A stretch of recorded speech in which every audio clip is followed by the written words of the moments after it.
Boa noite, hoje é dia 13 de outubro, estamos começando a aula das manifestações literárias do Paraná, hoje dedicada à obra O Mês da Gripe, do Valêncio Xavier. Valêncio Xavier foi um escritor que não nasceu em Curitiba, nem no Paraná, era do estado de São Paulo, acho que da capital, inclusive, nasceu em 1933, mas veio jovem para Curitiba, e aqui ficou até 2008, ano da sua morte. Um cara muito ligado ao cinema, às produções cinematográficas, ele foi diretor da Cinemateca de Curitiba, ele fazia pesquisa para filmes, eu nunca tive a oportunidade de assistir filme do Valêncio Xavier, mas é aquele autor que a gente relaciona imediatamente aos dois universos, do cinema e da literatura e do cinema. Então, a característica mais forte da literatura dele, que se destaca, é a visualidade, né? O trato com as imagens, e sobre isso a gente vai falar na sequência. Aí tem alguns comentários no chat, daqui a pouco eu volto a isso. Então, inserindo o Valêncio Xavier na disciplina, e nas nossas conversas, vamos pensar em algumas frentes, né? Quem começa a ler O Mês da Gripe já tem contato logo no início com o tema da pandemia da gripe espanhola que aconteceu em 1918.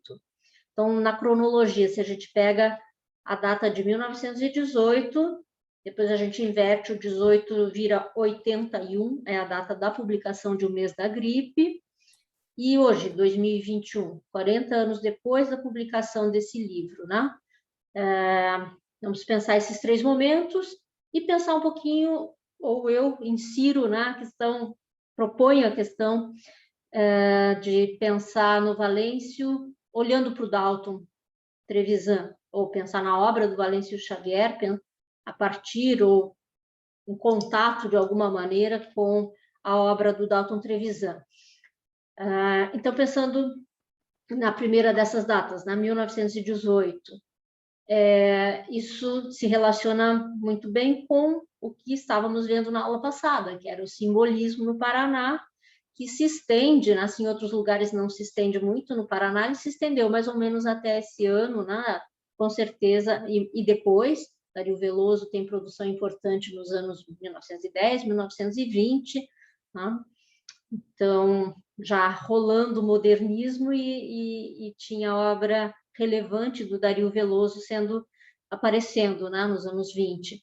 Então, 1918 é aquela Curitiba que o Dario Veloso e os autores do simbolismo que a gente vai ver nas próximas aulas conheceram, né? O Emílio de Menezes, o Emiliano Perneta viveram algum tempo, passaram por aqui não estou em Curitiba hoje, mas digamos, né, que estivéssemos em Curitiba.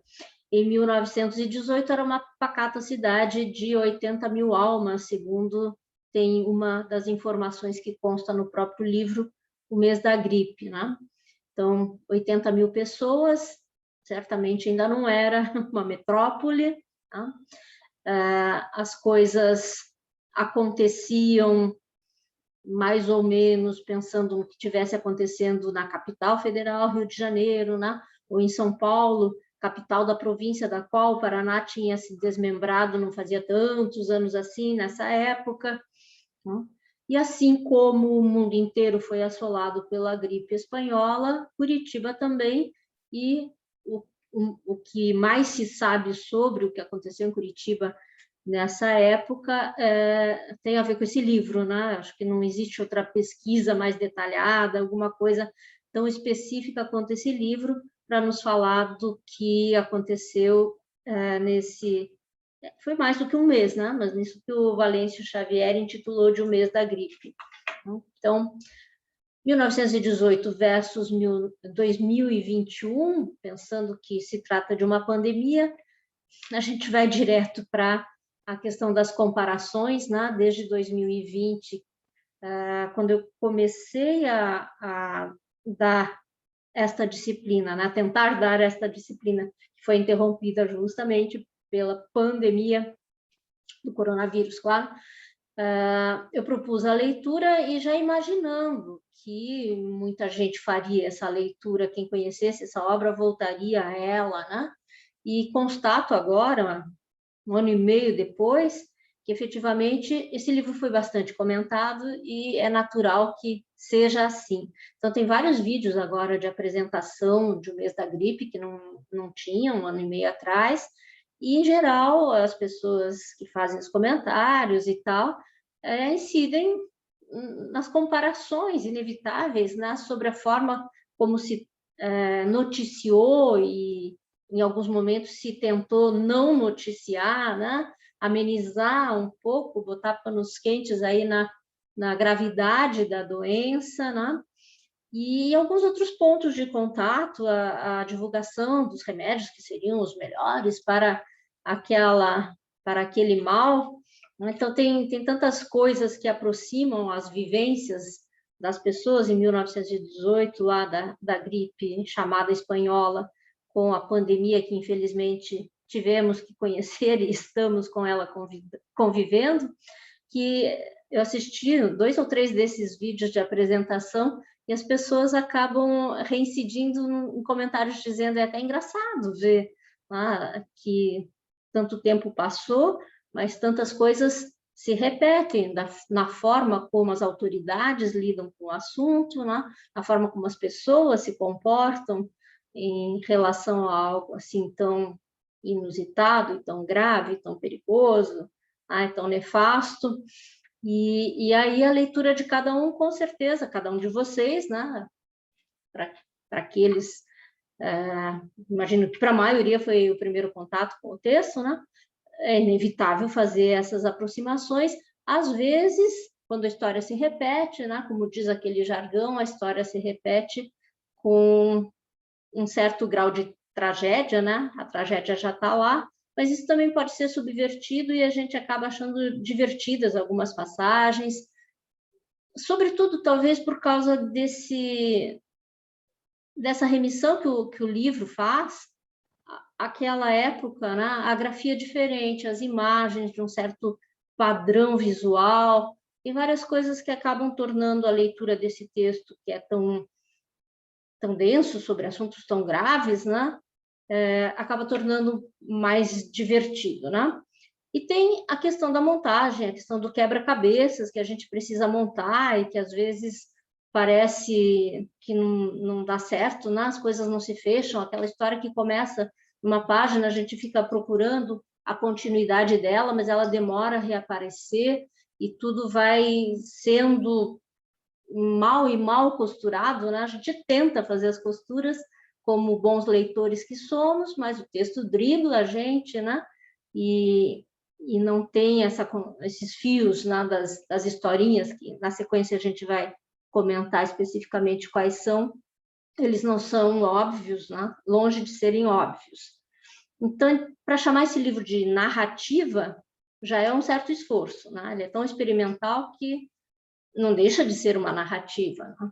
E o próprio autor escolheu para identificação do gênero textual a palavra novela, ainda com 2 L's para dar aquele toquezinho, né, de antigamente, de grafia antiga. Como tem mês com Z, gripe com 2 P's.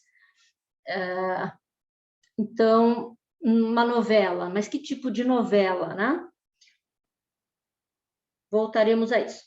Pois bem, então, 1918, 2021, esse link é facilmente identificável, né? No meio tem o 1981, 18, 21, é facilmente identificável. 1981 foi o ano do nascimento dessa obra. Então, hoje, no YouTube, né? Além de a gente encontrar esses comentários, em geral, feitos no ano passado, né? Alguns leitores que apresentaram o livro, está acontecendo também um evento, eu tenho a impressão, eu vi muito rapidamente, que eu vi ontem, mas eu acho que ele ainda não se concluiu, justamente em torno da efeméride, né? Dos 40 anos de O Mês da Gripe. Então, já tem vários vídeos dispostos, mas a impressão que eu tenho é que ainda vão ser feitas mais gravações, vai ter mais material ainda, e tudo isso capitaneado pela professora, agora eu não sei onde ela está, eu sempre relaciono a Salete Borba com a UFSC, mas ela deu aula em outras universidades. Enfim, essa colega foi uma das que estudou mais a fundo o processo de montagem do mês da gripe. Ela escreveu uma dissertação já faz uns 15 anos, pelo menos, e ela organizou, e agora ela convidou várias pessoas que conviveram com o Valêncio Xavier, né? Ontem eu assisti rapidinho um pedacinho de cada uma dessas participações. Vocês encontram com essa palavra, na 40 anos, o mês da gripe, aparece lá a série de vídeos que vem sendo postados. Então, é um livro que está vivo, né? É um livro que está vivo, tem 40 anos e nos faz pensar por vários traços interessantes. Desses traços interessantes, o que é que tem a ver com o Dalton, né? Que eu falei que iria pensar por esse lado. Hoje mesmo eu fiz o upload de um artigo de um outro colega que estuda bastante a obra do Dalton Trevisan, Arnaldo Franco Júnior, e no qual ele estuda Valêncio Xavier e o Dalton Trevisan no mesmo artigo, então tem interesse para nós. Agora eu não estou com o título aqui, mas depois a gente pode verificar qual é o título do artigo.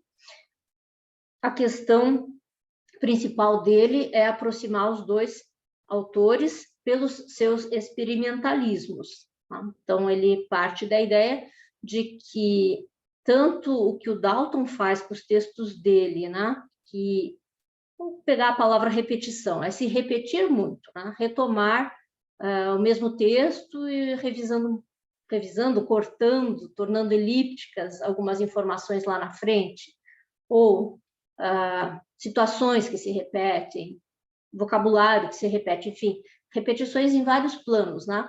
Isso, em princípio, daria uma conotação de que a gente está entrando em contato, quando lê várias obras, com algo que não é novo, tá? Algo que já foi visto, algo que já estava pronto e ele aproveitou. Tá? Aí, o grande link com a questão do Valêncio Xavier, que trabalha com montagem, né? Ele pega coisas que já estavam prontas, reportagens, fotos da época, e faz uma montagem, né, esse corta e cola com coisas que não são novas, acabam resultando num produto novo. Tá? Então, é um artigo de 25 páginas para trabalhar essa ideia, né, de como o que não é tão novo assim acaba parecendo muito novo e novidadeiro, né? E isso mesmo depois de passados também tantos anos das experiências das vanguardas europeias, né? A Emanuele ali comentou, é quase modernista, né? A mistura de imagens, textos, texturas, exatamente isso, né? É o velho e bom ready-made, o velho e ruim ready-made, né? Que começa com aquelas obras do Duchamp, né? Levando um mictório para dentro do museu e propondo, isto é uma obra de arte, né? Se o mictório, que não foi ele que fez, né? Saiu de alguma fábrica de louça e foi colocado no museu para que as pessoas levassem um susto, né? Aquele lugar de homens fazerem xixi, lá exposto no museu. Essas atitudes lá dos anos 1910, 1920, foram absorvidas, por exemplo, aqui no Brasil, o Oswald de Andrade trabalhou bastante com ready-made lá nos anos 20, né? Então, como é que isso, anos depois, né, 50, 60 anos depois, ainda continua rendendo coisas que são novas porque aproveitam o velho, né, que guardam esse paradoxo. Elas propõem como novo alguma coisa que já estava no mundo, né, mas houve um olhar, houve uma escolha, houve uma diagramação, né, uma palavra que o Arnaldo Franco Júnior usa para falar dos recursos que o Valêncio Xavier emprega para lidar com esses materiais. Né? E a outra professora, Salete Borba, ela estuda na dissertação dela, ela teve acesso a muito material que o Valêncio Xavier colecionava, ele era um colecionador de revistas, de textos, de imagens, né? Então, ele tinha muito material, uma época, 1980, ninguém tinha computador pessoal em casa, né? Ninguém digitalizava coisas em casa, ele tinha recortes mesmo, e gostava disso, né? Lidava com isso de uma forma artesanal, porque era assim que se trabalhava naquela época, mas enfim, não tinha muita gente fazendo esse tipo de coisa. Talvez hoje em dia tenha mais pessoas lidando com esses corta e cola, e agora com todo o auxílio, claro, internet da coisa, né? Do Ctrl+C, do Ctrl+V, e aí por diante, e ele fez isso de uma outra maneira, né? Mas ele trabalhou, sim, com alguma diagramação. Tanto que sempre que se reproduz o mês da gripe, né? Como aconteceu quando a Companhia das Letras reapresentou nos anos 90, e como aconteceu no ano passado, quando a Arte e Letra, né? Aquela editora do... Eu misturo os nomes, do Tiago Tizot, do Rodrigo Tizot, enfim, quem foi que fez o livro, aparece nos vídeos também que eu comentei agora há pouco, falando do quanto era impossível, mesmo propondo uma edição nova, né, em 2020, não por conta da pandemia, tá? Já estava prevista, ele explica que já estava prevista essa reedição, e atrasou por alguns motivos, né? E quando apareceu em 2020, claro que todo mundo achou que ele tinha feito, né, de caso pensado para, enfim, embarcar, né, nessa da pandemia, mas foi uma coincidência, né? O livro já estava tendo essa nova edição, uma edição a qual eu não tive acesso, mas em que até se discutiu a nova capa, porque o que foi mudado foi a capa, o resto se fotografa a página exatamente, né, tipo facsímile, para não desrespeitar aquilo que é a criação, né, do Valêncio Xavier, que é justamente essa montagem, né? Então, as palavras que o Arnaldo Franco Júnior emprega para falar do processo criativo do Valêncio Xavier, inclui na montagem, diagramação, tudo relacionado ao cinema de alguma maneira. Deixa eu ver quais as outras palavras que eu esqueci. A citação, claro, né? Textos citados. E eram 4, mas as principais são essas: montagem, diagramação e citação, né, de alguma coisa que já estava em outro lugar e é retomado no discurso dele. No discurso dele. E o que é o discurso dele também, né? Colagem e montagem. Aqui colagem e montagem é tão parecido, né? Colagem, montagem, diagramação e citação. Então, a questão do discurso, quem é que fala em O Mês da Gripe, quem é a voz que conduz a narrativa, fica tudo meio também para ser discutido, né? Dá para olhar de muitos pontos de vista, é tanta fragmentação, né? Tem lá uma personagem que fala da experiência dele, né? Digamos assim, é o protagonista do Mês da Gripe, aquele homem que diz que vaga pelas ruas, que acaba atacando uma mulher, né? Que estava doente, né? Estava em febre por conta da gripe, e ele a ataca sexualmente, né? Aí um outro traço muito constante nas obras do Valêncio Xavier, que é essa questão do erotismo, né? De uma sexualidade meio pervertida, né? Algo que também aproxima a obra dele à obra do Dalton Trevisan. Então, eu recomendo a leitura porque, né, do artigo do Arnaldo Franco Júnior, porque ele trata também do Dalton Trevisan, sobre esse viés de que os dois, então, apresentam o que não é tão novo assim, mas com uma técnica e com um tipo de intervenção do Dalton no próprio texto dele mesmo, Dalton, né? E do Valêncio, outra coisa. As intervenções sobre noticiários, sobre recorte de jornal, etc. e tal, e acabam passando a sensação do novo. Mas, de toda forma, a ideia é que a noção de autor, aquele autor que é um demiurgo, que traz uma coisa nova para o mundo, que apresenta a originalidade, né?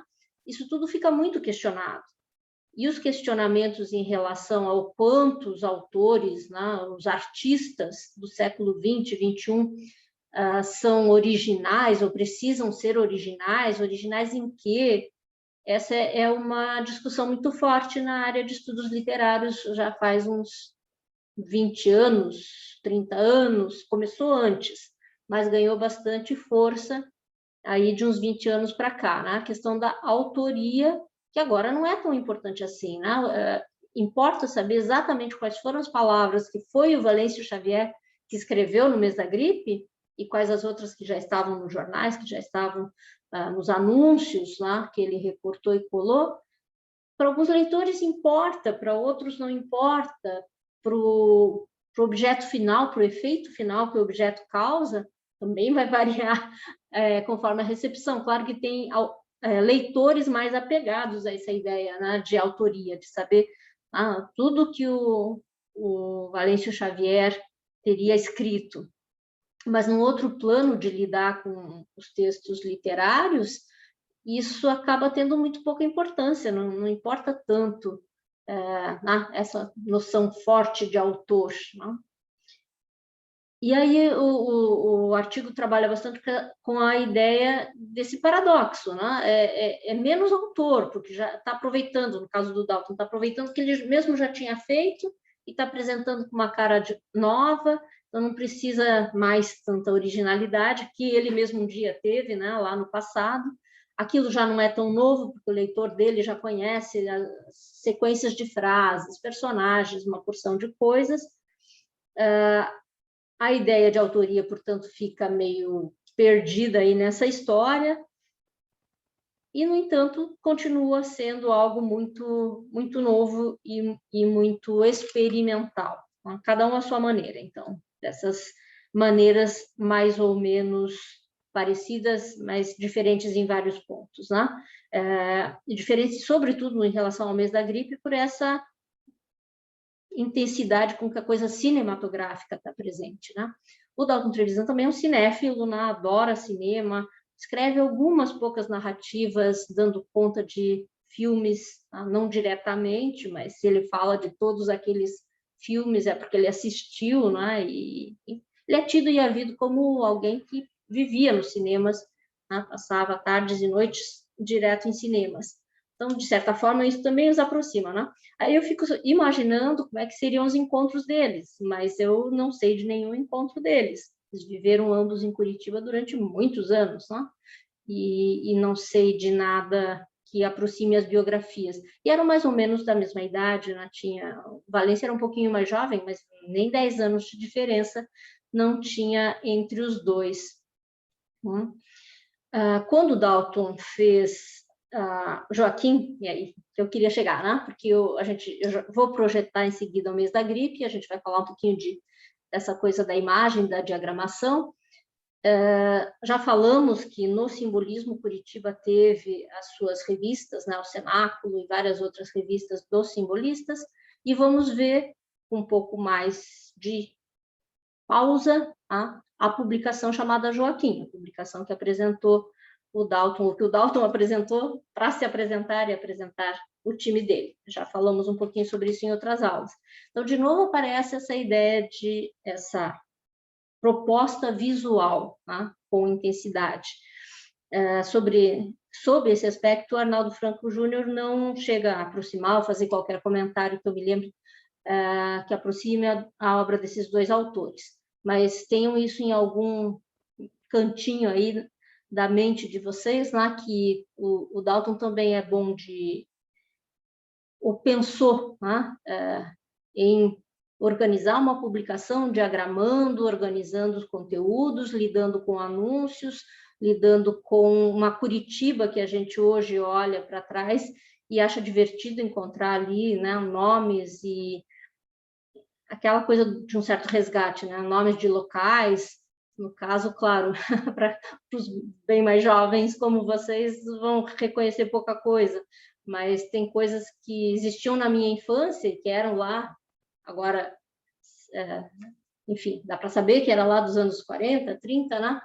e que há muito tempo não existem mais, mas que estão, de alguma forma, vivificadas, né, quando a gente vê no Joaquim, as coisas correspondentes a essas que a gente lê e vê no mês da gripe são ainda mais antigas, né? Não são dos anos 1940, são de 1918.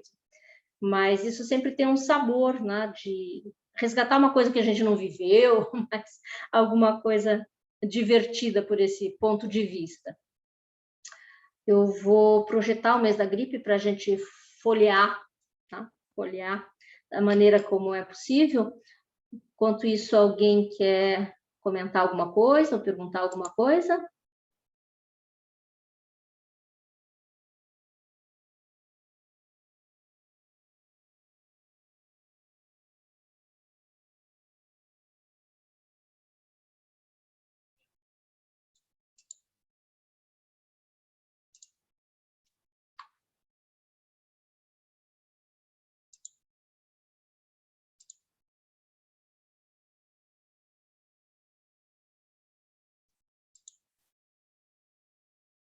Vocês sabem que eu levo tempo para achar as coisas, né? Então, se puderem, seria legal algum comentário.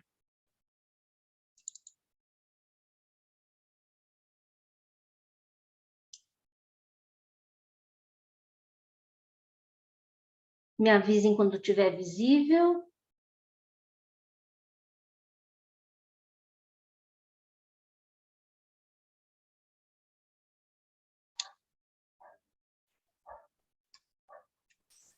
Prof, acho que você tem que primeiro abrir o arquivo e depois compartilhar a tela. Porque você compartilha a pasta, né? Daí, quando você abre o arquivo, ele está só compartilhando a pasta e não o arquivo. Primeiro abrir o arquivo e depois compartilhar. Primeiro abrir o arquivo e depois compartilhar.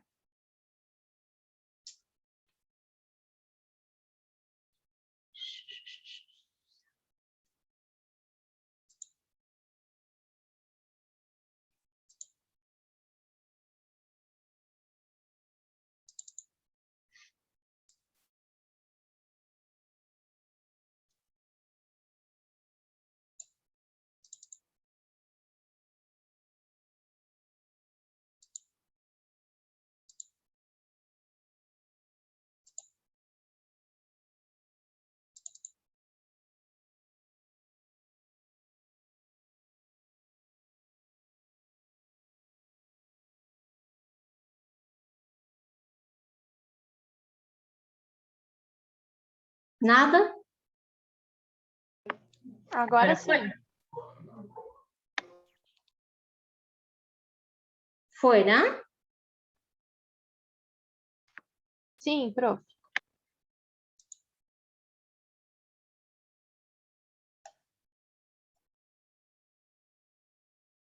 Ok. Ok. Então, essa é a capa da edição da Companhia das Letras nos anos 90, né? Que vem... Vocês têm esse material, foi enviado, né? Então, tem lá uma cara antiga, uma rua que talvez seja de Curitiba, talvez não, isso não importa muito, e uma epígrafe do Marquês de Sade. Então, pensem no Marquês de Sade como representante de um certo tipo de literatura erótica, que é o padrão para se pensar num certo tipo de erotismo, que é muito estudado pelos autores que lidam com psicanálise, né? O pessoal os pós-estruturalistas estudaram bastante as obras do Marquês de Sade do ponto de vista de uma literatura revolucionária, né? Impactante. E o Valêncio Xavier certamente não escolheu por acaso essa epígrafe, que não fala exatamente de sadismo, mas tem a ver com isso. vê-se um sepulcro cheio de cadáveres, sobre os quais se podem observar todos os diferentes estados da dissolução, desde o instante da morte até a destruição total do indivíduo. Esta macabra execução é de cera, colorida com tanta naturalidade que a natureza não poderia ser nem mais expressiva, nem mais verdadeira. Então, observemos que o Marquês de Sade escrevia muito bem, as obras dele são muito bem escritas, e a temática, né? A ideia da putrefação, e uma ideia recorrente na estética. Uma coisa é o feio da natureza, outra coisa é a representação do feio, do degradado na arte. E, no caso aqui, toda essa morte é de cera. Cera é algo que se dissolve, mas que não quer dizer que é um processo de desfazimento por putrefação, são coisas diferentes, mas a cera é um material que não é tão estável assim, mas que dá formas, né, ao macabro, como pode dar forma a qualquer outra coisa, a beleza, né? Mas o assunto ali tudo isso foi feito em cera e foi colorido com tanta naturalidade que a natureza não poderia ser nem mais expressiva, nem mais verdadeira.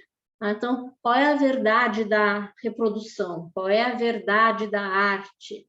A provocação fica para os leitores. Vamos buscar que tipo de verdade nessa obra que a gente vai começar a ler. Tá? Saberemos que foi proposto como ficção, porque está lá no início na primeira página a palavra novela. Não foi proposto como livro de história, nem como almanaque, nem como diário, nem como... ou foi proposto como tudo isso, mas tudo isso mediado com esse distanciamento que é dado pelo elemento literário, ficcional. Então, seria mais expressivo se fosse pura verdade, ou também tem tanto recorte de jornal, e o jornal é a pura verdade das coisas, né? Portanto, a questão da mimesis, né, da representação, das formas de imitar o real pela arte, está proposta aí. E proposta com esse recorte do macabro, dos cadáveres, da morte, né, que é o elemento, obviamente, recorrente quando se fala de uma pandemia, né? É redundante, mas é disso que se trata. Vejam que tem cara de almanaque, né? Tem calendário e tem esses meses de outubro, depois migra para o mês de novembro e inicia com, na primeira página, vou diminuir para a gente visualizar como é que aparecem os 3 elementos, né? Ocupam mais ou menos a mesma quantidade de espaço aí, aproximadamente, 3 dos núcleos de ação, né? Que fazem parte do mês da gripe. As notícias que nos chegavam sobre o quase estabelecimento da paz na Primeira Guerra Mundial, ali diz a paz está interrompida. Então, notícias da Primeira Grande Guerra. Mais adiante vão aparecer, digamos, boas notícias, que a guerra finalmente estava acabando, depois de 4 anos e tantas mortes. Essa notícia em particular, diz o presidente Wilson, não trata com um governo que continua a cometer toda sorte de crimes, é só um recorte, né? Nem se sabe qual é o governo em questão. Ok, é só um recorte. Na sequência, um outro, e vamos ver, agora entra o assunto da pandemia em particular. Em Paranaguá, naquela época, ia efetuar-se o casamento de uma filha do Círio Barbosa. Do Rio de Janeiro vieram assistir às bodas alguns sírios que estavam com o mal incubado. De Antonina e Morretes seguiram para aquela cidade com o mesmo fim dos do Rio alguns patrícios do senhor Barbosa. Folgaram juntos e cada um dos residentes em Antonina e Morretes trouxe consigo o germen do mal, que se disseminou com rapidez entre as populações das referidas cidades. Em Paranaguá, por sua vez, os hóspedes fluminenses não só padeceram da moléstia, como também a transmitiram aos patrícios e à população.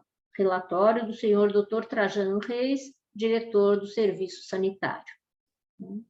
Então, veio do litoral para a capital do estado, desse litoral que, imagino que comentei em algum momento, né, se a gente pega aqueles primeiros autores da literatura paranaense, uma porção, os pintores, né, uma porção deles eram de Morretes, de Paranaguá, né, eram cidades com vida cultural mais intensa, eram cidades mais presentes no noticiário, né, e na dinâmica da vida na capital, porque ainda por mar acontecia muita coisa, né? Os barcos chegavam, era no litoral, e as pessoas chegavam de viagem de barco em 1918 com bastante frequência. Então, aconteceu esse casamento e as pessoas trouxeram o germe do mal para essas cidades e tal, e coisa e tal, né? Então, a gente acaba lembrando das notícias do início de 2020, né? Onde é que teve lá um casamento na Bahia em que vários famosos pegaram a gripe. É assim que as coisas começam, né? Reuniões e tal. Depois vai acontecer em Curitiba daquela época também, não só em Curitiba, a necessidade do isolamento, mas no começo é aí uma linguagem técnica, né? Então, começa o livro com a ideia desse assunto, pano de fundo, que é uma guerra que até está terminando, mas que matou muita gente, né? Foi a primeira grande guerra mundial. Para nós que temos a segunda mais presente normalmente, né? Estudamos mais na escola a Segunda Guerra Mundial do que a primeira, às vezes olhando para trás, mas a primeira foram só 4 anos, mas foi terrível para quem vivenciou aquela época, ou para quem conhece os textos, né? Para quem vivenciou aquela época, com certeza, era um assunto bélico. Depois o assunto da epidemia, e aí começa a primeira história mais ficcional, né? Que a gente acredita que é mesmo ficção, que se espalha ao longo das páginas, né? A voz desse homem que vai cometer um crime, né? Ele começa e tem até algo que a gente relaciona como sendo a representação dele, claro, né? Foi assim que o Valêncio, a entidade autoral, apresentou para nós. Alguém com cara e bigode da época, falando em primeira pessoa, começando a contar a sua história com essas palavras simples. Um homem, eu caminho sozinho nesta cidade sem gente. As gentes estão nas casas, a gripe. Tá? Mesmo essa fala dele já tem fragmentação também, não é uma sintaxe toda comportadinha. Então, já estão aí 3 dos assuntos principais, né? O mundo com a guerra, a pandemia chegando no Paraná e em Curitiba, e aí fecha um pouco o ângulo para esse homem. E o leitor pode pensar que na próxima página seguirá ele falando alguma coisa em primeira pessoa, só que não é isso que acontece. E, na sequência, fala da guerra, tem alguns versos, né, rimados ali sobre a influência, e tem um primeiro recorte, né? Primeiro recorte, não, um primeiro anúncio de uma casa de cortinas, que depois virou uma famosíssima loja de tecidos em Curitiba por anos e anos e anos, o Louvre, bem na rua 15 de novembro, pleno centro da cidade, e tudo ali na mesma página. É na página seguinte, página 15, que começa. Vamos continuar um pouquinho mais com a sequência, né?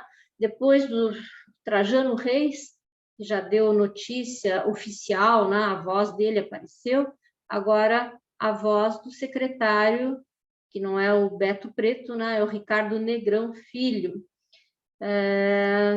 de Curitiba, né? O diretor do serviço sanitário manda avisar as empresas funerárias que ficam proibidos os enterros à mão enquanto entender necessário a bem da saúde pública e que os enterros dos que faleceram de moléstias transmissíveis serão feitos sem acompanhamento, sendo o cadáver prontamente removido para o necrotério do cemitério municipal. que é exatamente o cemitério municipal que a gente conhece, ali perto das Mercês. Então, uma fala do secretário, já havia muitas mortes, portanto, e na sequência, uma foto, sem o distanciamento, e mais ainda na sequência começa o segundo relato em primeira pessoa que percorre todo o livro, que é o relato também fragmentado, também sem um fio condutor, a não ser a própria notícias da pandemia, né? O fio condutor da narrativa do homem é a ação dele mesmo, o ataque que ele vai fazer àquela mulher doente. No caso da Dona Lúcia, que não sei se existe ou não existe, não achei nenhum estudo sobre o livro que identificasse, mas creio que pode ser mesmo alguém que foi entrevistado. Tá? Pode como pode não. Tá? Mas acho mais provável que Dona Lúcia tenha sido alguém que efetivamente viveu naquela época e foi entrevistada, não sei se pelo Valência ou por outra pessoa, em 1976. Então, a primeira participação dela é essa em que são descritos os enterros, né? As pessoas carregando as pessoas a pé e tal, e a diferença social, né? Os mais ricos, os outros carregavam nos carros, né? Até com cavalos de penacho, né? Um cortejo fúnebre requintado, por comparação com a maioria das pessoas que não tinha desses quififes, né? Na hora do enterro e seguiam a pé nos cortejos, certo? Então, de jornal mesmo, é claro que esses documentos podem muito bem ter sido recortados de jornal também, né? Esses depoimentos. Mas tem identificação de jornal ali onde aparece o Comércio do Paraná, né? Os dois jornais, um dos dois jornais cujos recortes aparecem no mês da gripe é o Comércio do Paraná. Então já apareceu um recorte da imprensa. E na página 17 vem esse curioso espaço em branco aí, né? A influenza e alguma coisa censurada no Diário da Tarde. Ali a gente pode ler alguma coisa sobre outros assuntos, mas aquilo que teria saído sobre a influenza, ao lado se lê artigo sobre a gripe espanhola, censurado no Diário da Tarde. Então, normalmente se tem aquela ideia, memória ou informação, né, de que isso aconteceu com alguma frequência na ditadura militar. Exatamente assim, de deixar o espaço em branco, agora não aconteceu, né? Ao se lidar com as notícias desta pandemia do coronavírus. Mas é porque os recursos são muito diferentes para editar, diagramar e postar as notícias, né?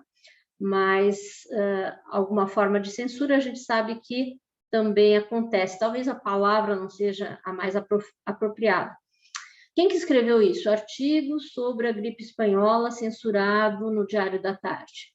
Muito provavelmente Valêncio Xavier, mas talvez não, tá? Não sei, não me perguntem. A questão da autoria está muito relativizada nesse texto. Alguns outros ditos, né? Frases que aparecem ali de flash, são engraçados lá no Comércio do Paraná. Alguém escreveu positivamente: a vida humana não vale um caracol. Tem o sabor dessa expressão antiga para falar sobre a disseminação da morte. Outras coisas não podiam ser faladas. Sobre os medicamentos, aí tem também um pouco de entretenimento, né? Alguns recortes de... Ali se fala sobre uma companhia espanhola de teatro que viajava pelo mundo e que acabou não podendo viajar mais por conta da gripe espanhola, e justamente era uma companhia teatral espanhola, né? Então, tem uns jogos de sentido aí do espanhol.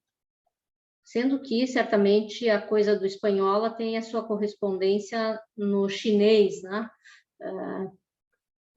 Uma correspondência também inexata, porque a gripe espanhola sequer começou na Espanha, mas tem o histórico disso em outros lugares que não no mês da gripe é feito, né? Pegou esse nome, assim como pegou da gripe chinesa por algum tempo para relacionar com o coronavírus, e nunca é bem assim, né? Nada é exatamente o que se diz.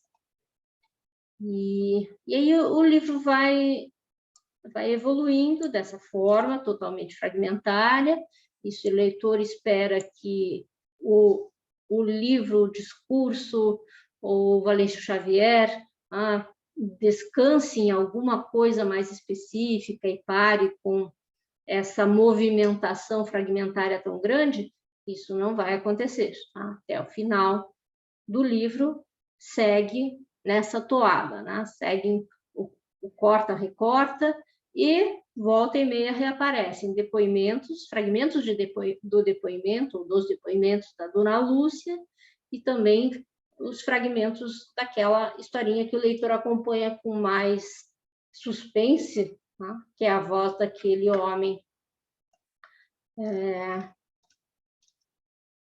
que já foi apresentado agora pouco por aqui. Eu vou manter ali na tela, mas eu gostaria bastante que vocês se manifestassem sobre essa leitura, né? O quanto vocês acharam ela diferente daquilo que já conheciam, né? Ou também sobre a comparação entre... Em sequência, eu vou falar um pouco sobre essa tentativa de amenizar, né, por parte das autoridades, a gravidade da doença. Enfim, falem sobre o que vocês quiserem falar como impressões de leitura e de visualização, né? Não deixa de ser uma forma de ler. Visualizar é uma forma de ler também, a informação gráfica.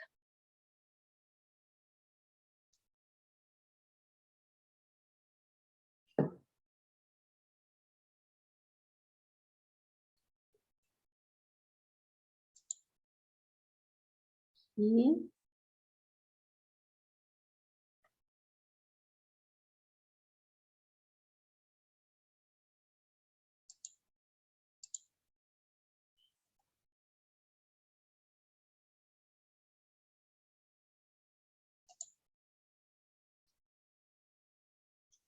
Nada no chat.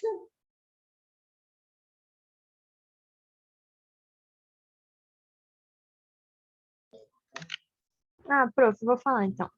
Isso, por favor. Eu tô sem a câmera hoje. Eu não consegui Quem ler está até o fim. falando? Eu, Emanuele. Emanuele. Não consegui ler até o fim ainda, meio atrasadinha, mas eu achei bem confuso de ler, porque é uma coisa muito diferente, nunca tinha lido nada assim, e não só pelas imagens, mas igual a professora está falando, não tem linearidade, né? A gente tem um pouco de dificuldade com isso. Tem outra disciplina, a gente está lendo o Grande Sertão, e aquelas primeiras páginas é meio difícil, porque você quer tentar entender, mas vai prendendo, né? Você não sabe para onde que vai. Mas é interessante apesar dele falar que não é um relato histórico lá no começo, né? Que é uma novela, entre aspas, ali. Eu acho que é um material histórico bem legal, assim, relacionado à gripe, ao como é que foi aqui no Brasil. Pegou mais na Europa, né? Mas chegou aqui também. E conhecendo o contexto histórico dá para entender um pouquinho melhor, né? Dando uma pesquisadinha. Mas como está em alta a questão da pandemia, também foi falado bastante sobre a gripe espanhola, bem no comecinho do ano passado, então acho que talvez a maioria das pessoas tenha escutado, eu escutei bastante no noticiário e tal. Mas isso eu achei bem legal, e eu acho que tem um valor histórico também, apesar de ter bastante coisa misturada, é um material histórico também, na minha opinião, né? E é isso. Achei legal a leitura, assim, até onde eu cheguei. Então, com certeza, o histórico está presente, né? E está presente também, assim, vamos fazer um paralelo, né? Assim como existe uma grande desconfiança há bastante tempo em relação à autoria, né, em termos de criação literária, existe na ciência chamada história, né, no campo de conhecimento das ciências humanas, que é o campo da história, a disseminação também, pelo menos nesses últimos 40 anos aí, de que nem tudo que é contado pela história é verdade. A desconfiança em relação ao grau de verdade que a própria história comporta.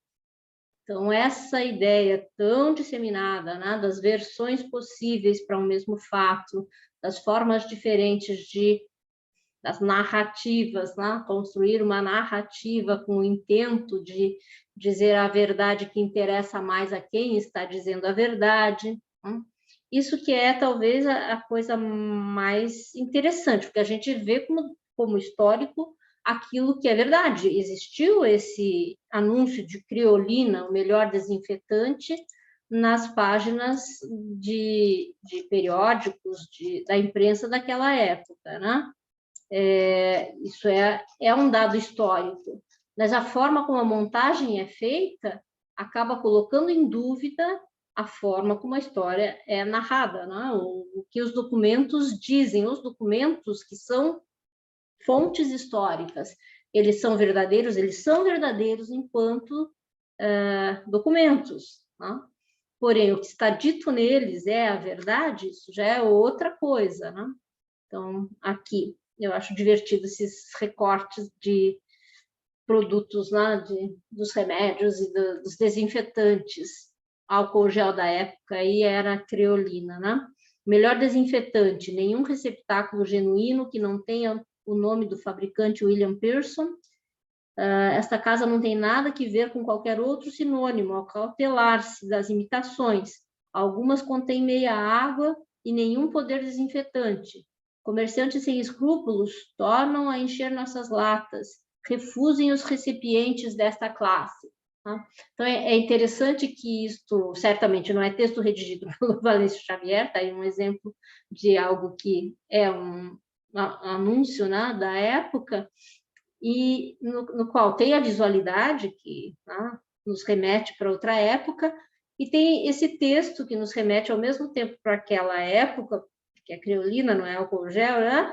Mas que acaba nos fazendo lembrar também de coisas muito parecidas em relação aos fabricantes que falsificaram, né, a fórmula do álcool gel, ou algo, cada um lembrou de alguma coisa, mas se alguns passam meio batidos por essas imagens que contêm tantas palavrinhas, é para prestar atenção também nessas, né? Elas não estão ali como figuras, estão como figuras, palavras, figuras, essa composição, né? O sentido é montado na composição da palavra com a imagem sempre.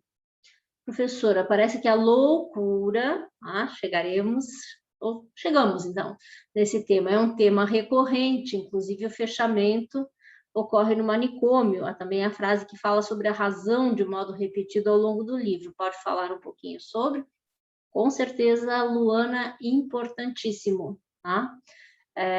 Aquele fragmento sobre a razão é um dos mais citados e importantes. Deixa eu localizar primeiro sobre a razão, não, sobre a desrazão, no caso.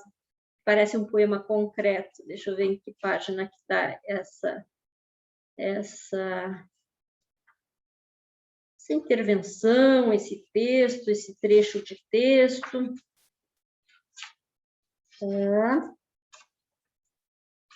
Quero chegar na página 36, né, nessa coisa das comparações com hoje, mas vamos primeiro para isso, né? A loucura, a cena fortíssima no hospício, né? A loucura que mata de forma cruel. Página 64. Então, deixa eu diminuir um pouquinho para chegar na 64 mais rápido. 64. 73. Agora foi rápido demais.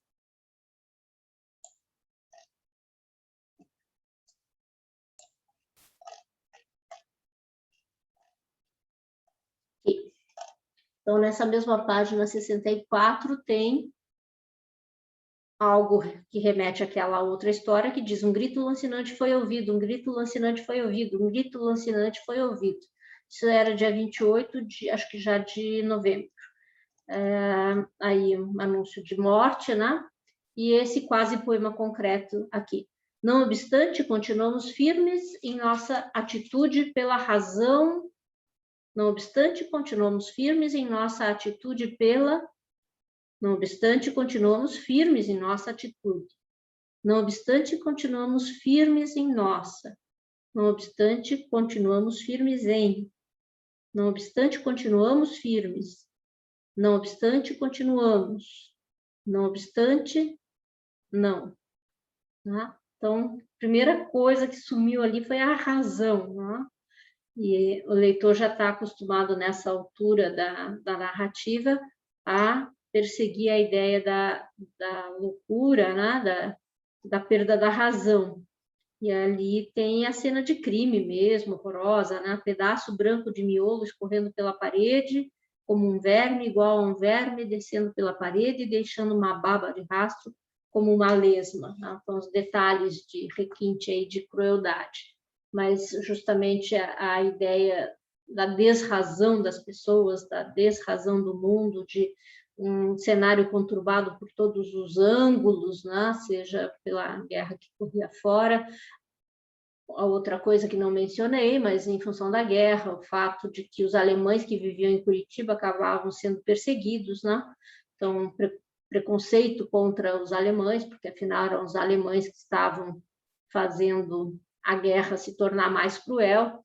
Isso é bem impactante também, né? E é mais local, né? Aconteceu certamente com mais frequência num lugar no sul do Brasil, enfim, que tinha tantos imigrantes alemães.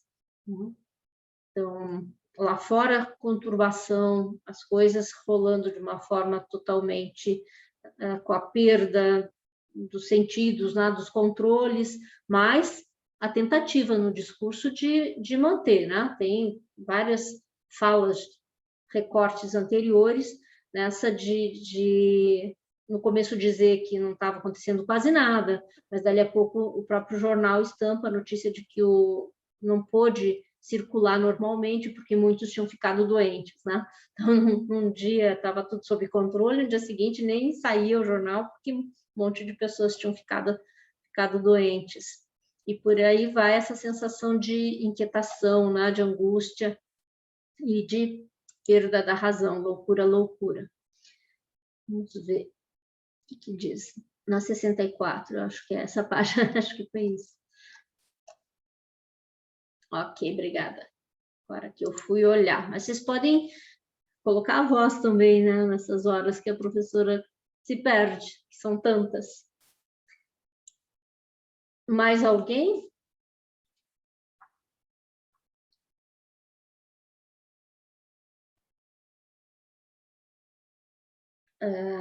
Uma das páginas com mais palavras é a página 36.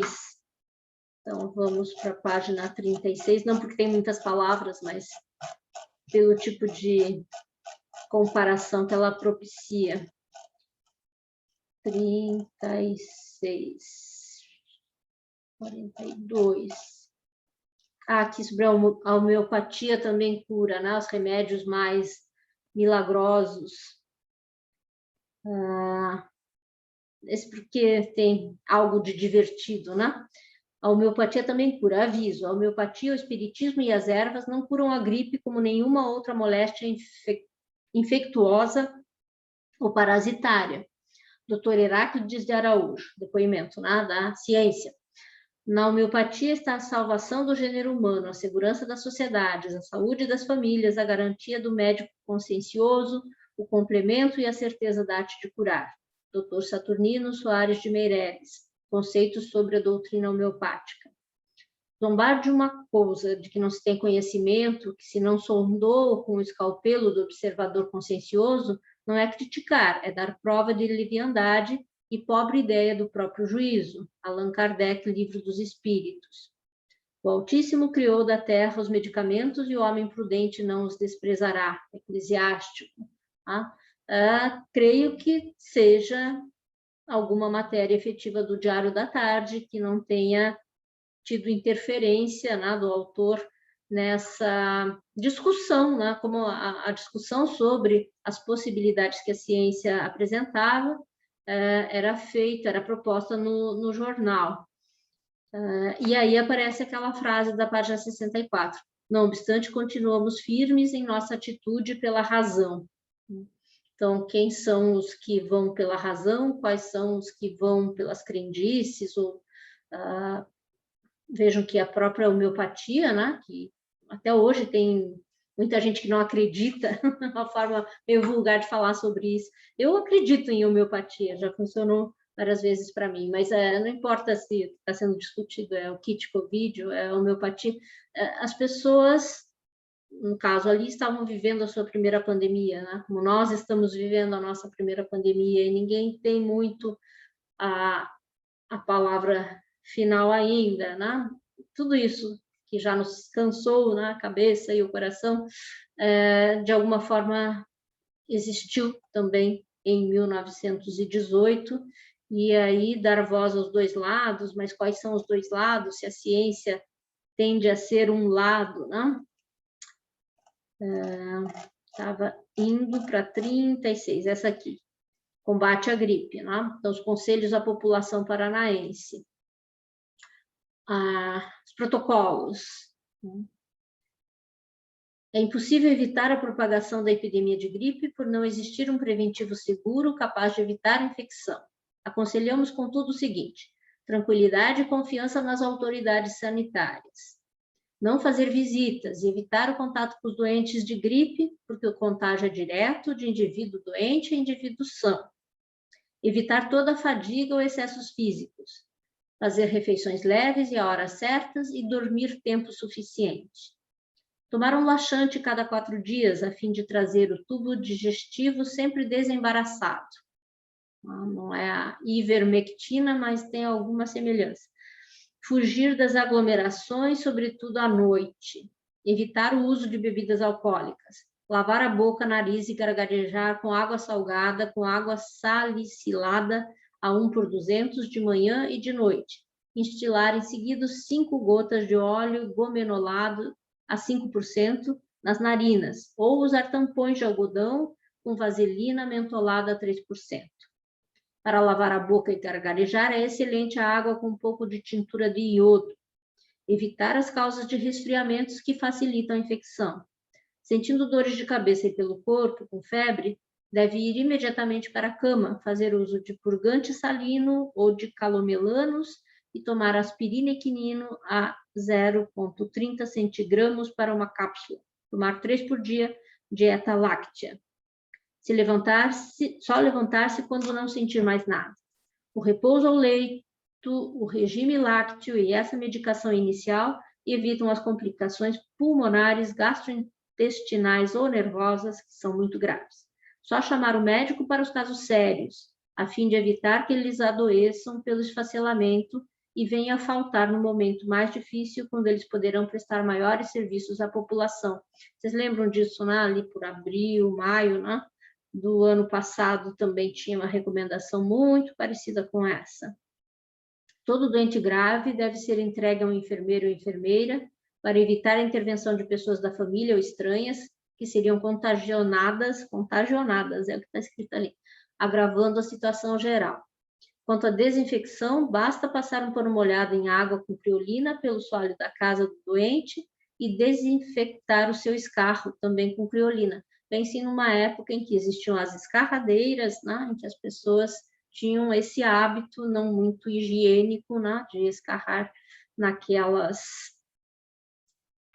cerâmicas, né, naqueles potes de louça que ficavam ao lado da cadeira, principalmente, né, o dono da casa, o senhor da casa, tinha sua cadeira de balanço e aquela escarradeira ao lado para que os escarros fossem todos ali depositados.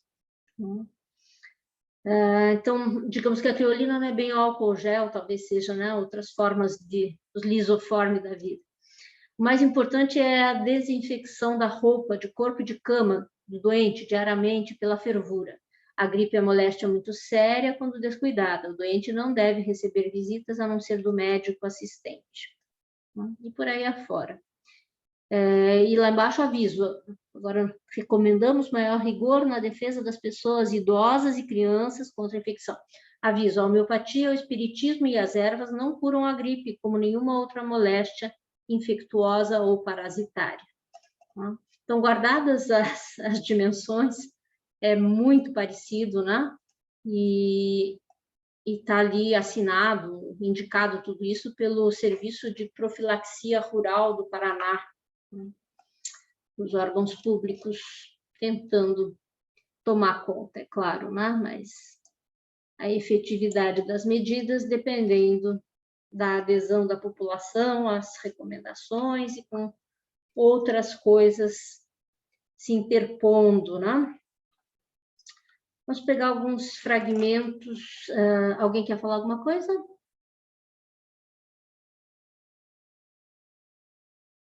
Egon está muito calado hoje. Eu vejo o rosto, eu puxo o papo. Eu estava tendo problemas com a internet, inclusive, eu perdi parte da conversa, assim, saí algumas vezes. Mas eu achei engraçado desse texto que ele parece um texto literário, né? É uma recomendação verdadeira essa aí, que saiu no jornal? Muito provavelmente, né? Conforme eu comentei no início, dos vários e vários textos acadêmicos que estudam o processo de montagem, não encontrei nenhum que se propusesse aí procurar as correspondências, o quanto tem de real e o quanto tem de inventado. Mas essas que têm, inclusive, a fonte desenhada no estilo de 1918, com a grafia, com o acento no A ali, ao contrário e tal, acho que Valêncio Xavier simplesmente não é, né? O que ele fez foi recortar e colocar ali na página.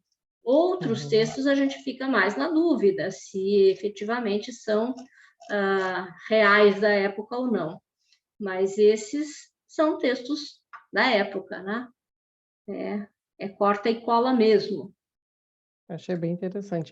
Inclusive, parece bem crítico literário, né? Eu não sei se é mais hoje do que na época, assim, por conta das informações que a gente tem, mas parece uma crônica crítica. O todo do texto você identifica como uma crônica crítica? Uhum. Em que sentido? Eu não sei se pela estrutura e por como ele é desenvolvido, assim, é um texto corrido, né? E Corrido e algumas, quebrado e corrido. algumas informações parecem, não sei, parece que elabora um pouco, assim, eu não sei se pelas informações, por conta das informações que a gente tem hoje em dia, né? Ou por causa dessa pandemia, ou não sei, mas eu achei um texto meio literário, assim, mais do que informativo. Pois é, vejam que alguém no início falou, eu percebo como histórico, né? Agora você está valorizando aquilo que tem de ficcionalização. Vamos pensar que essa ficcionalização nesse livro é dada pelo conjunto, né? Também por aquela historinha do sujeito que ataca a mulher, que certamente é ficcional, pode até ser baseada em algum fato da época noticiado, mas o discurso daquele homem é a parte mais ficcional. Ali, entro na casa, a porta se chavear, alguém que saiu para voltar e não mais voltou, entrou para sair e não mais saiu. Isso certamente é discurso de Valêncio Xavier e é a fala daquele tal homem e vai sendo picotadamente apresentada até contar a história de que efetivamente ele consumou, né, o estupro, digamos, na moça que estava padecendo da doença. E tem lá outro fragmento, né? Uma foto da Curitiba Antiga, e daí, não sei por que entrei nesta casa onde nunca entrei, pássaro em água estranha, vagueio pela penumbra do corredor, pela porta entreaberta, vejo. Eu acho bastante estratégico, né, a inserção dessa ficção, isso sim, um continho dentro, um continho, sei lá, um relato aí ficcional dentro do resto da história, porque é o principal elemento de suspense, né? É o fio que mantém assim o que vai acontecer com esse homem, ele vai conseguir fazer alguma coisa, do que é que ele está falando, né? No restante, é muito documento histórico que, pela forma como é apresentado nesse corta e cola, acaba se contaminando com esse grau de ficcionalização, que é justamente onde a tal da autoria. Então, Valêncio Xavier não fez nada disso, não escreveu quase nada daquilo, né? Ele é simplesmente o sujeito que fez a colagem. Pois é, mas nesse simplesmente é que reaparece, né, a ideia da autoria em outro sentido. É ele que fez tudo isso, né? É ele que recortou dessa maneira, que fez essas escolhas de notícia, essas escolhas de imagem, essas escolhas de anúncio, né? Anúncio de uma mulher. Precisa-se de uma mulher para viver com um bom homem solteiro. Rua Saldanha Marinho, número 168, das 5 às 6 horas da tarde. Então, os classificados da época, inclusive, propondo união estável aí, né?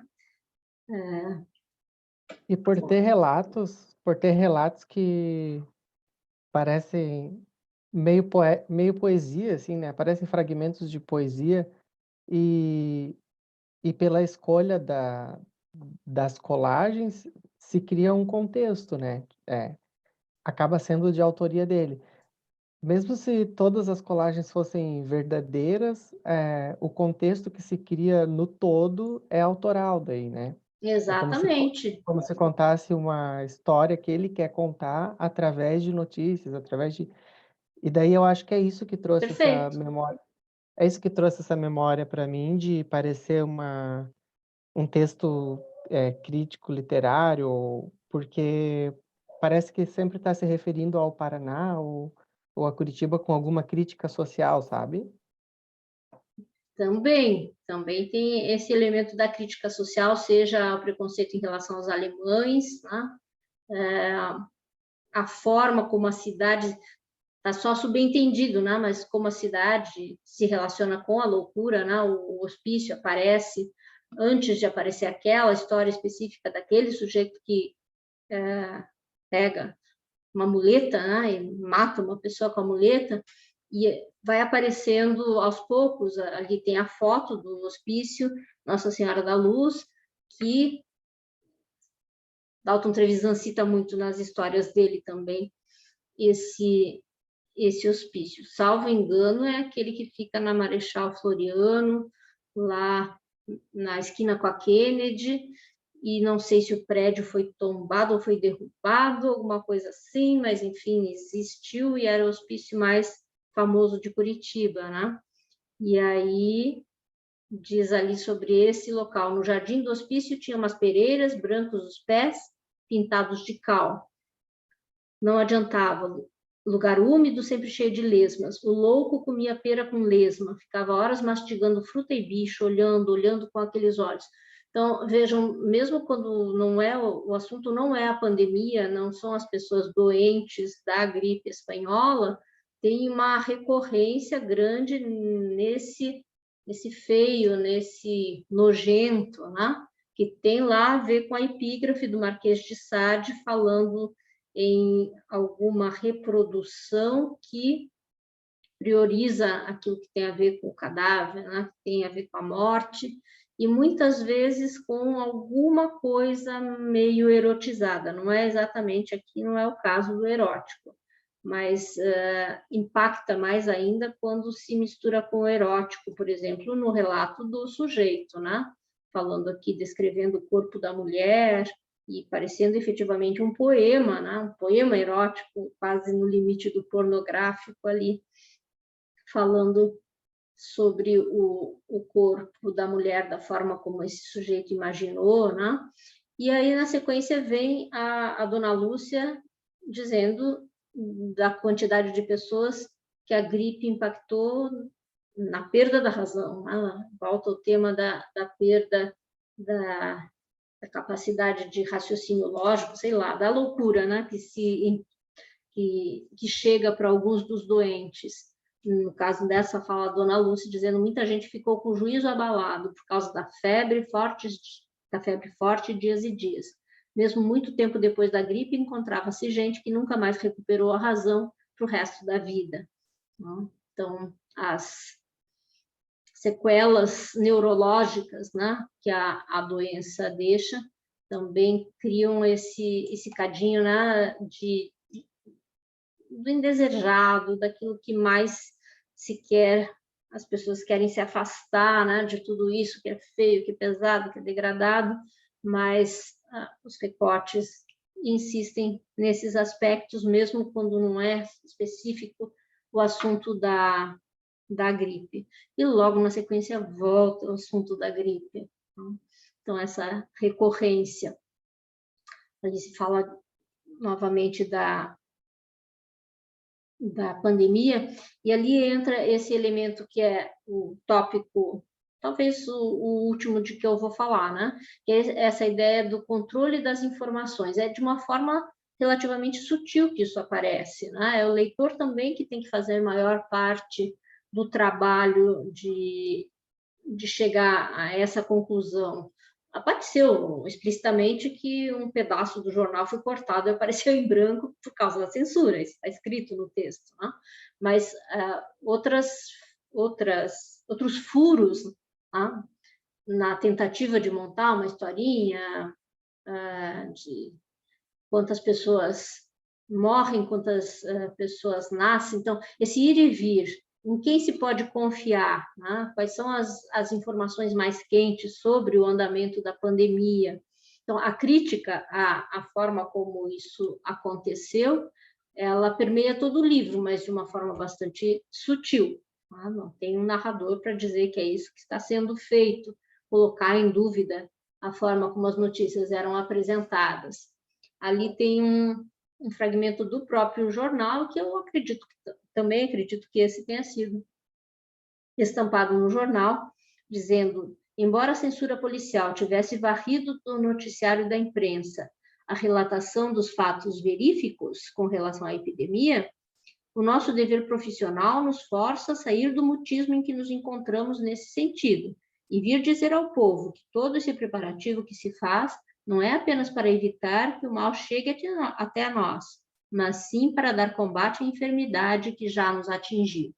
Então, em algum momento houve o escamoteamento, em outro momento somos nós que trazemos as notícias, e as pessoas precisam estar conscientes da gravidade das coisas.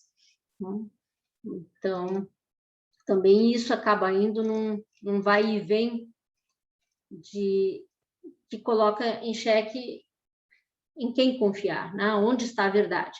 E o livro todo acaba deixando essa dúvida. Aquilo que as pessoas souberam pela imprensa, pelos documentos, foi o que efetivamente aconteceu na cidade? Né?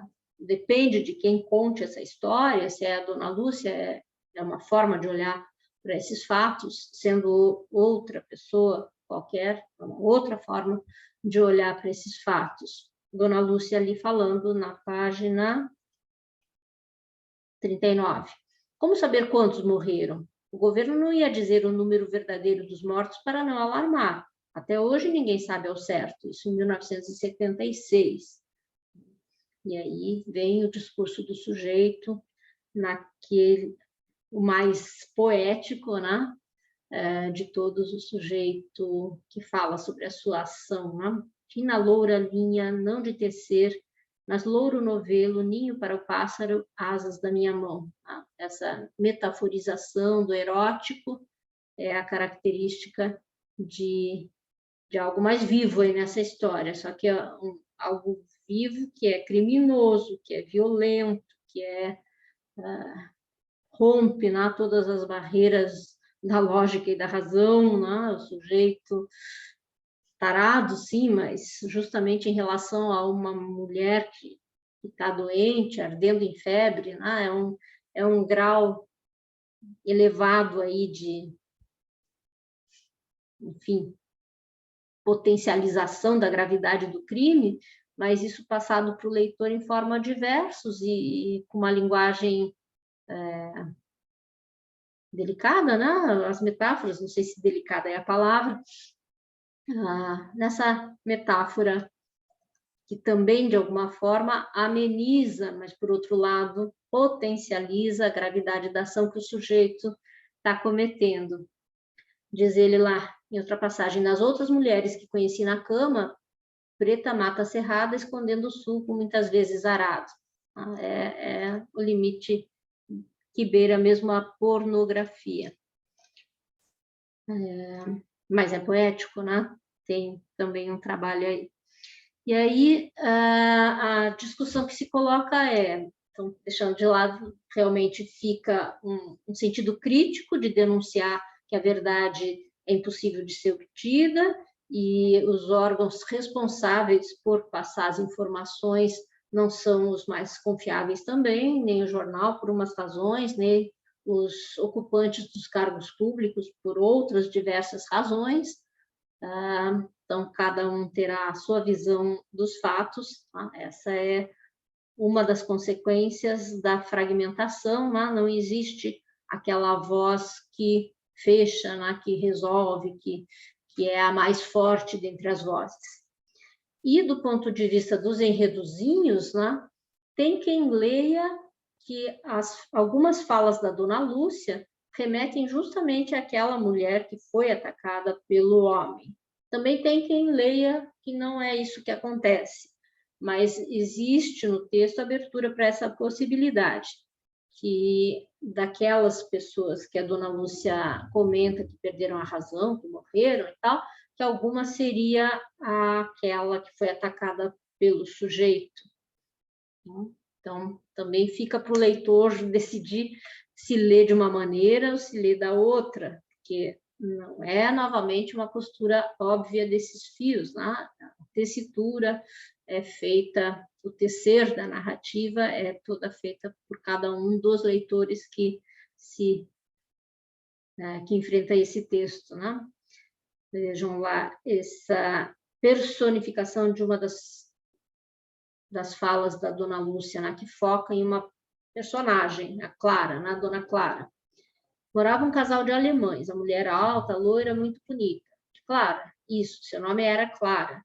Não recebiam muita visita, não se davam com a gente do bairro.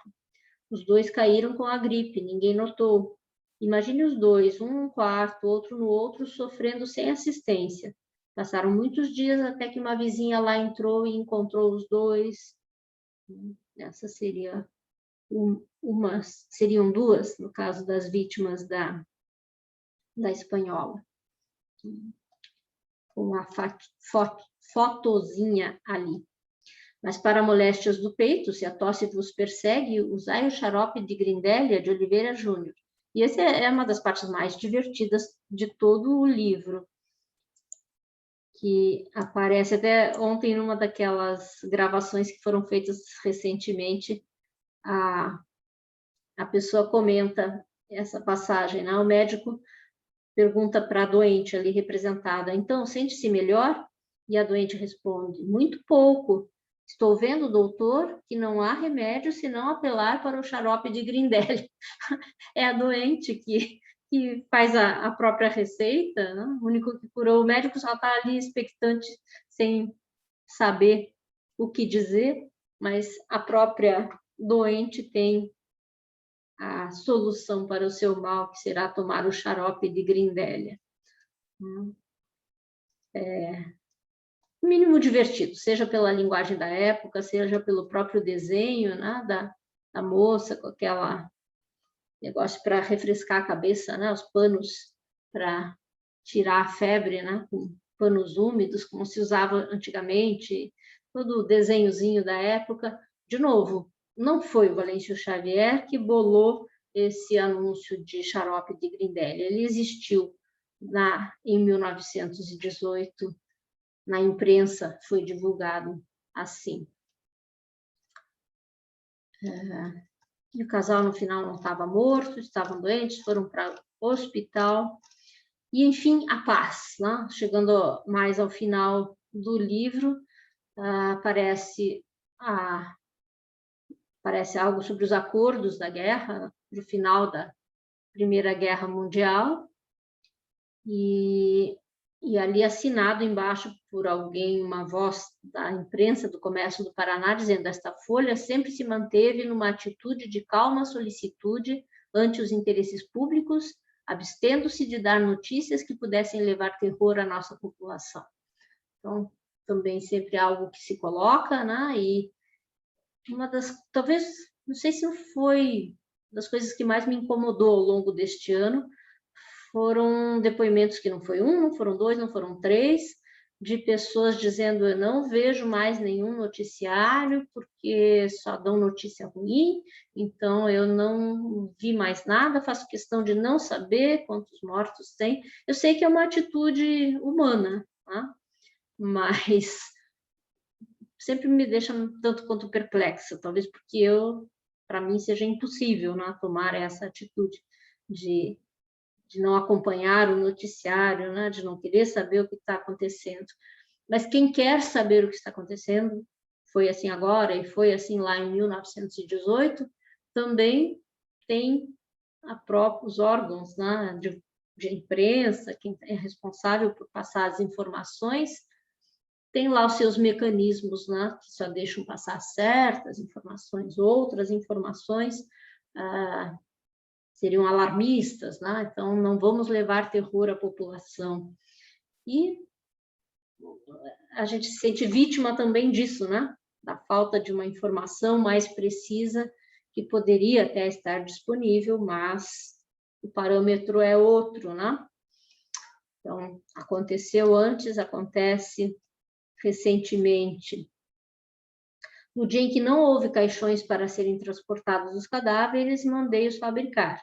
E quando faltaram animais para conduzir os carros fúnebres, mandei-os alugar pelo preço pedido para que não ficassem insepultos os infelizes falecidos. Um depoimento do senhor Dr. Trajano Reis, diretor do Serviço Sanitário.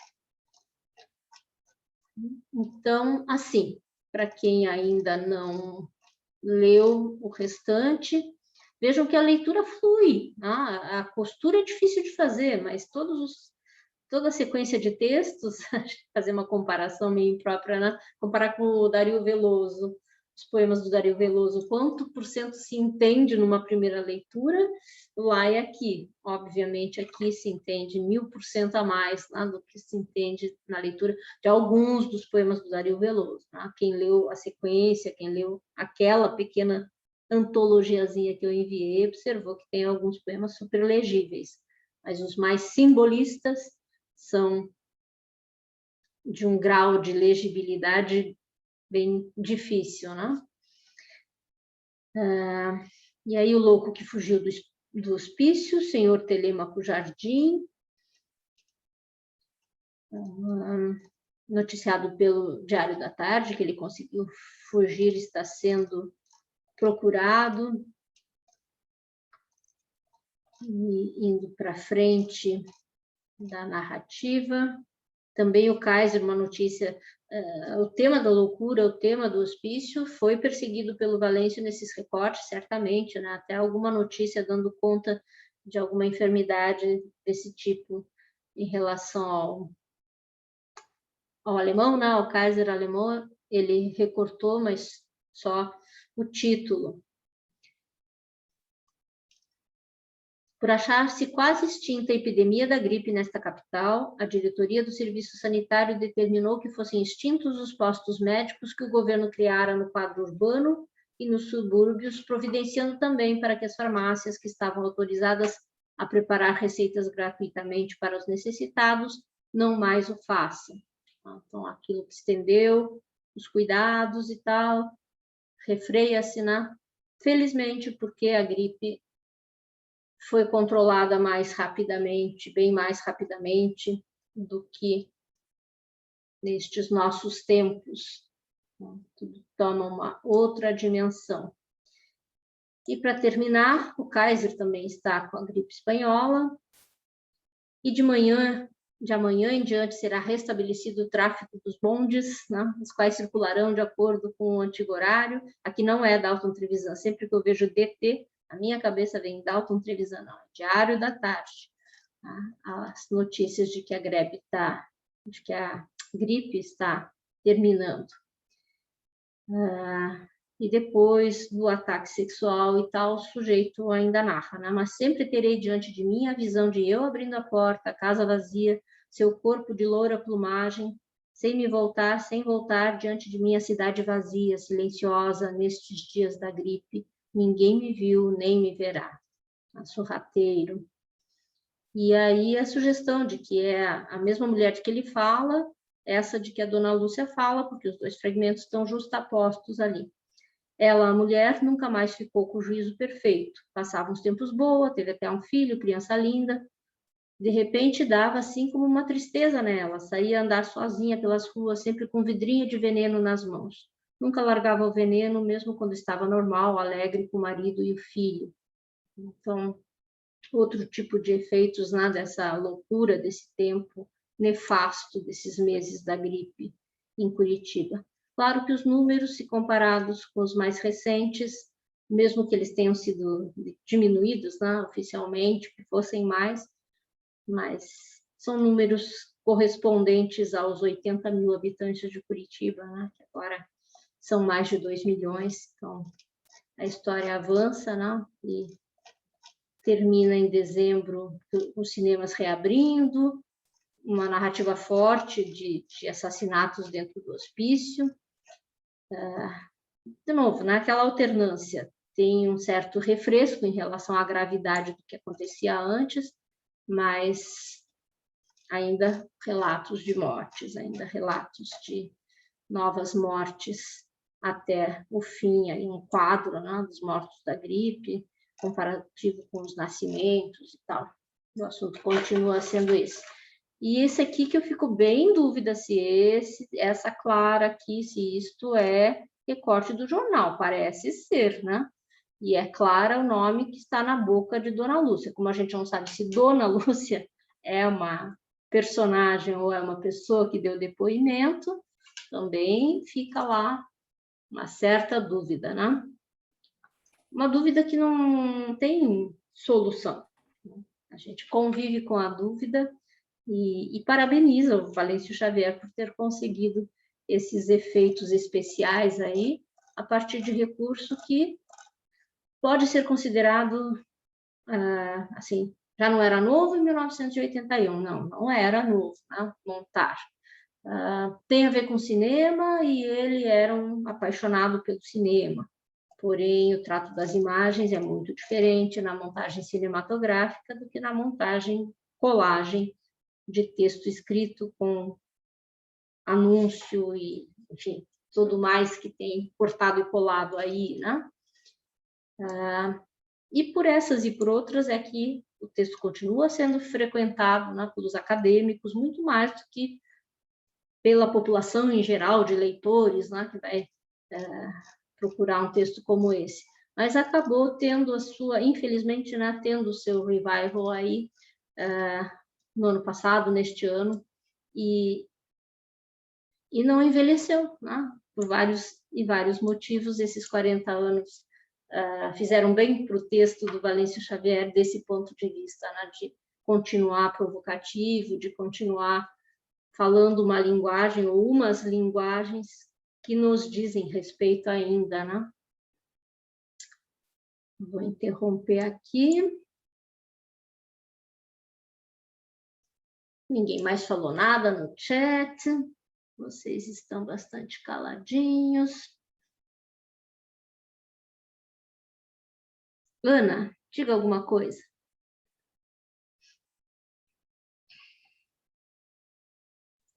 Estava pensando aqui que esse foi um dos textos que mais me surpreendeu no ano passado. Que eu li ano passado, já assim que voltou à tona, né? Estava esperando, inclusive, a Arte e Letra relançar. E eu acho interessante como a literatura mexe com a gente de todo jeito. E como, quando a gente consegue se identificar nesse nível, mexe muito mais, um texto de tempos atrás, né? Sobre algo que aconteceu há muito tempo. Então, cada vez que eu volto para esse texto, eu fico mexida de novo. Assim. Então, essa aula eu fiquei bem introspectiva, até porque eu estava lembrando desse momento. Eu gosto bastante disso. Mas quando E é foi algo que a tua primeira leitura? a minha primeira leitura desse texto foi ano passado. Foi assim que a Arte e Letra relançou o livro. Então, foi assim, acho que a primeira vez que eu saí de casa, depois do início da pandemia, assim, que eu saí de casa para ir a algum lugar fazer algo que não compras básicas. Então, fui na Arte e Letra, eu comprei o livro e fiz essa primeira leitura. Eu fiquei sabendo bem mais recentemente que ele tinha sido relançado. Acho que foi neste ano que eu soube, nem sabia disso. Eu acompanhei isso ano passado até, peguei os livros da Lucy, inclusive, enfim. Mas esse foi um texto que mexeu bastante comigo. Então, mas a parte do humor também chega para você, ou não? Chega. Foi até meio bizarro identificar o humor no momento que eu tô vendo tudo isso, né? Mas chega sim. Curiosos esses efeitos.